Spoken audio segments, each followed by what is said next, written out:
All right. Well, thank you for those of you who did kind of take some time out today to join our first virtual meetup. We really appreciate it. I know there's a lot going on, so just having a 30-minute break should hopefully be a really nice, fun, and interactive way to kind of get together.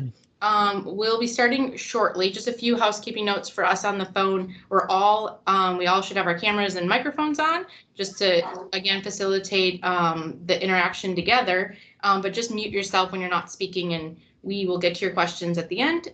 Frank will today kick off the call. He'll go through a few kind of housekeeping notes, a few main topics, and then we'll get into our Q&A and hopefully have a really great discussion with everyone. So now I'd like to introduce the facilitator, Frank Powell. He is the partner and president of Managecore. Great. Well, thank you, Kristen. And thank you for those of you that had a chance to join us today.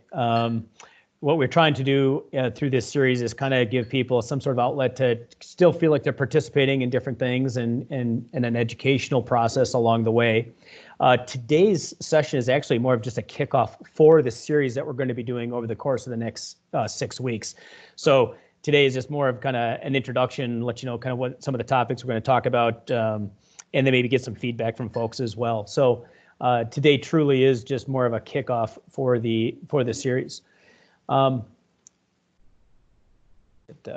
to the next slide here.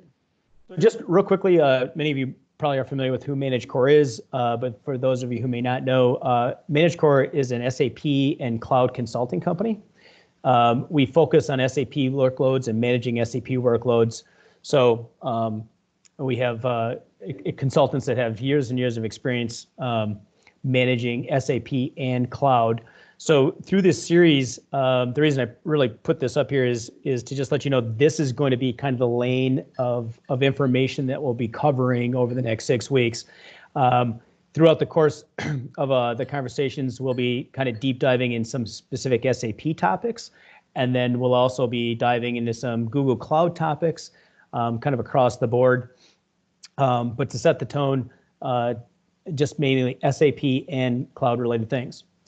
As far as the introduction today, just kind of a quick overview, what we've seen in the industry as kind of IT kind of evolves, as it always does, sometimes good habits turn into bad habits, or good practices turn into bad practices. And what we've seen is as technology evolves, people get so excited about the next step and the next wave of technology, sometimes some of the best habits fall by the wayside.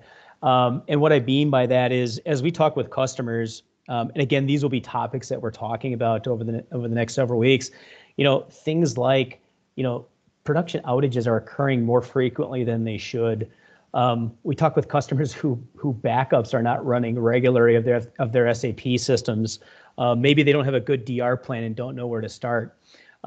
So part of what we want to start to do is kind of take some of this back to the basics and say, hey, what a true baseline, if you're running SAP, and certainly if you're running into the cloud, what are some of just the basic guidelines that you should be operating under, right? And this is just good administrative procedure, good administrative policies, sharing some of the stories that we're hearing from our customers and prospects that we work with, and then giving some ideas of how to resolve those and make sure that you are managing your SAP and cloud environments as they should be. The other topics I think we're going to talk about along the way are those around automation. There are so many new tools in the marketplace that, some maybe 2 or 3 years ago weren't available. Certainly some 10 or 15 years ago weren't available. That we just want to expose customers to the fact that they do exist, how they work, how to leverage them. I myself have been in this industry for about 20 years, and I remember, 15, 20 years ago, we thought it was quaint to say that we logged into every SAP system every day, and we hit 50 to 60 transactions in every server monitoring the status of how those SAP systems were running. And at the time, you needed small armies of people to do just that. And they went through one system all the way through a customer's landscape. And by noon, you started over and you did it all over again, right? Well, today there are monitoring tools that are more effective, more accurate, more precise, and continually monitor the systems as opposed to a couple points in time throughout a day that someone looks at those. Just one example of the use of a tool that is far more useful, not to mention the the alerting capabilities and things like that, and the notifications that can come through tools like that, again, to give you more visibility into the systems. And that is, again, the visibility is just an overall theme that you'll hear from us talking over the next several weeks too. Part of what we see in the industry is, everyone's dying for information. And when you talk about the information age and now analytics, and everybody's trying to get analytics about their business. And one of the things that we see that sometimes fall by the wayside is, what about information about your operating environment that you're running today? Meaning, what is the information, the statistical data that you're getting out of your SAP system and how it's functioning? Things like as simple as, what is performance? What are the trends of growth? Can you look at several elements of your application and actually determine whether there's a problem about to occur? So we're trying to actually take some of these tools and look at them in a position of, can we start to do predictive analytics of the SAP operating environment itself? Not just things that maybe in the warehouse and your production planning and the way you make product, but actually the operating environment of your IT systems. So a couple thoughts on that will be covered. And then certainly specific to Google. So many of you may be aware that Managecore is a certified Google partner. We have several cloud architects on our team. And we will talk about the cloud in general, but I think we're probably most familiar with the Google platform and some of the benefits there. But I think when we talk about SAP workspaces and think about moving to the cloud, and a lot of these topics will cover any of the hyperscalers, but I think there's a lot of open questions about that. And Managecore has quite a bit of experience. We have several customers running in the Google Cloud and a couple in the other hyperscalers as well. But I think there's a lot of lessons learned there that Managecore wants to share along the way.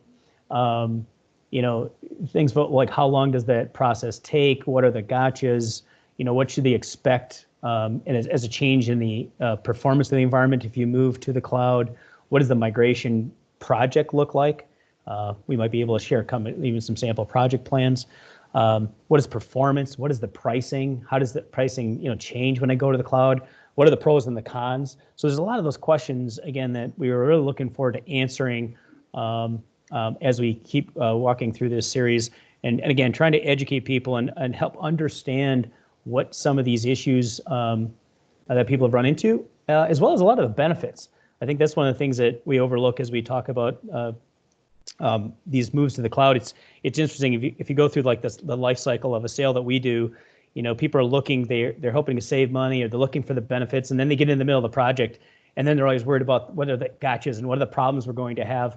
And we never want to lose sight of what those benefits are, because I think all the way through, certainly in migration to the cloud, there are tons of benefits that can be achieved. And you got to kind of think a little bit outside the box. Again, leveraging tools, taking advantage of the opportunities that each of the cloud vendors provide, and take advantage of the other tools that exist once you get to the cloud, and what that means from an innovation standpoint. So we'll be covering a lot of that, and those topics is just a couple examples.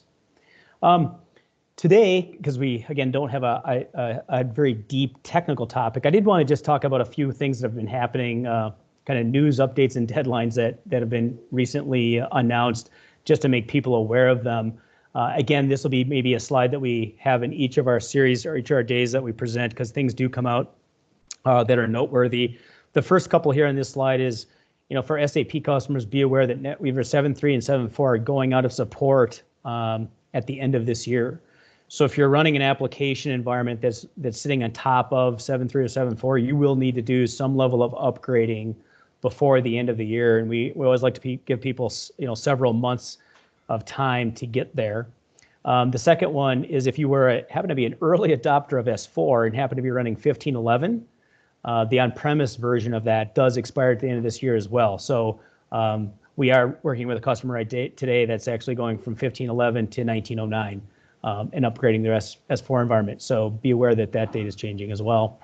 The third bullet is very relevant relating to the cloud, because as we move customers to the cloud, and this is specifically to people who are running SQL Server underneath their SAP systems, Azure is kind of claiming that, oh yeah, you can move your Windows 2008 SQL Server into the Azure cloud without issue and not have any problems.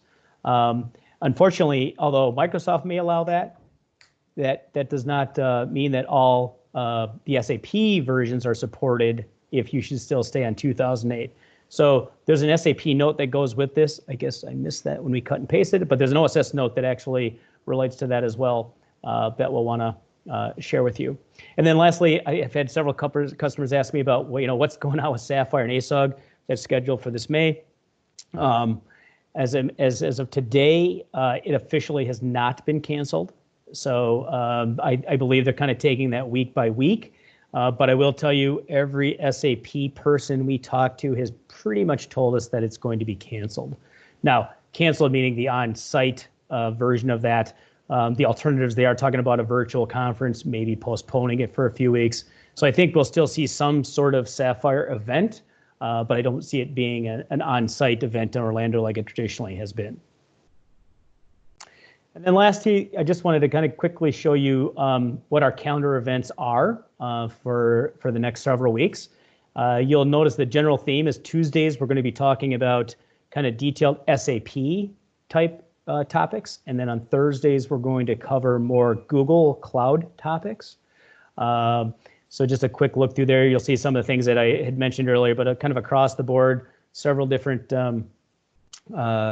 I guess technical aspects of operating an SAP environment and in the cloud. So we'll cover those as we go through. So I guess, again, today was just more of kind of an introduction. I did want to kind of just see if there's anybody that had any questions or comments. We'd also be very interested in, although we have a calendar of events laid out, if there were some specific topics that other people would be interested in, we're happy to adjust that calendar. Or certainly we could emphasize some of the questions that some people might have along the way. So at this point, I'll just open up and see if anybody has any questions.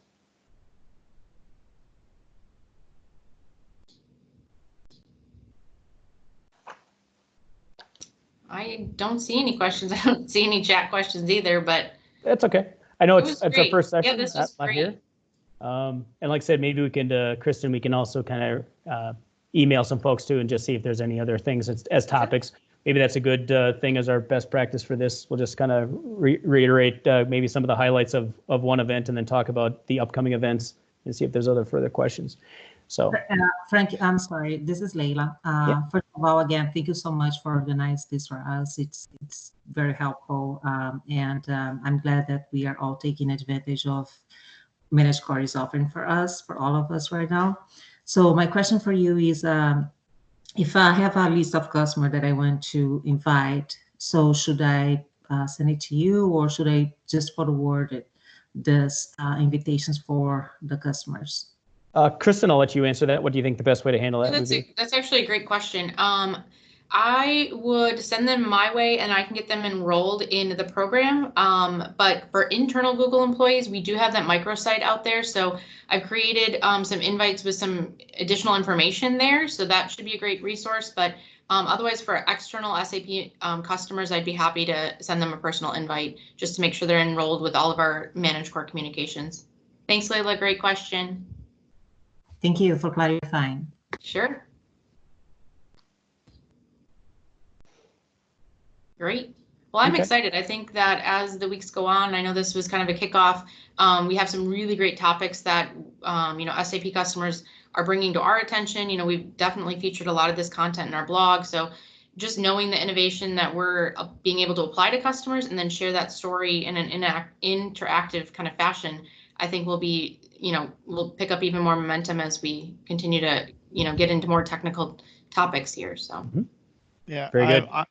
I appreciate you pulling this together. This is going to, especially in the, current course and stream of the, viral bits that are going on. I think this is going to be a really neat little touchstone kind of thing to keep on coming back to.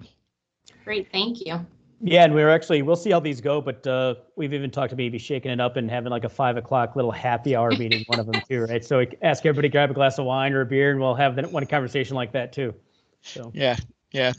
We've actually got one of my colleagues is a pint after work is. I like it. Perfect. Well, except it's 5 o'clock somewhere, not where I am. I mean, it's at 9 o'clock in the morning, and it's like, I can't start at 9 o'clock in the morning. Sorry. Yeah, I guess you You'd have to be careful about the time zones issues. But anyway, yeah. But, yeah, I like it. Great. I like plural pints. Let me It wasn't just one. It wasn't one. 2 hands. Great. Cool. All right. All right. Well, thank you, Kristen. Awesome. Yeah, thanks everyone. We'll see you on Thursday. Thanks for pulling this together. All right. Take care. Thank you Bye-bye. so much. Bye-bye.